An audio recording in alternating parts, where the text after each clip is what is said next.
আসছেন। আমাদের একমাত্র উদ্দেশ্য হচ্ছে আপনারা সেভে থাকবেন, নাকি অন্য কোনো উদ্দেশ্য নেই। আর আপনাদের উদ্দেশ্যে আরেকটু কথা বলি, যেহেতু হয়তো আপনারা অনেকেই এই দুর্যোগের সময় 50 টাকা পেয়েছেন, অনেকেই পাননি, তারাও তাদের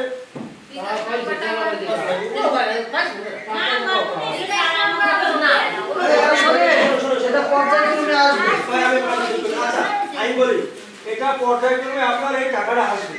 এই যে 50 টাকা আপনি অনেকে পেয়েছেন, আপনি পাননি, আপনারা সবাই পাবে, সেটা পর্যায়ক্রমে আসবে। তো একটু ধৈর্য করতে হবে। আজকে দুর্যোগ শুরু হলো, আজকে শেষ হয়ে যায়, দুর্যোগ শুরু হয় তখন অভাব শুরু হয়, কিন্তু কালকে পরশু দেখবেন আরো সমস্যা। আপনার কি হোয়াটসঅ্যাপ নাম্বার আছে? কথা বুঝতে পারছেন?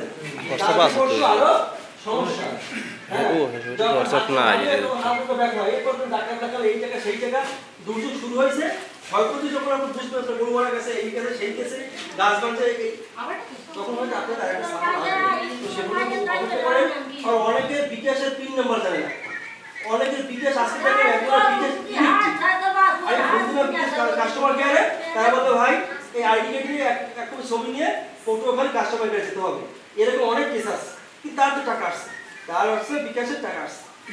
তো হচ্ছে এরকম আপনারা একটু অপেক্ষা করেন। আর দুর্যোগকালের সময় বিনিয়োগ পরিষদ থেকে অবশ্যই আপনারা সাপোর্ট দিন।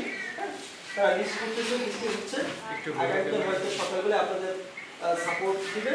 সে পর্যন্ত আপনারা আশেপাশে তো থাকে আপনাদের, হ্যাঁ, তাদেরকে আসতে বলেন। এই জায়গাটা খুব সুন্দর। তো আপনারা সবাই ভালো থাকেন। হ্যাঁ ভাই, আমার ঠিক আছে।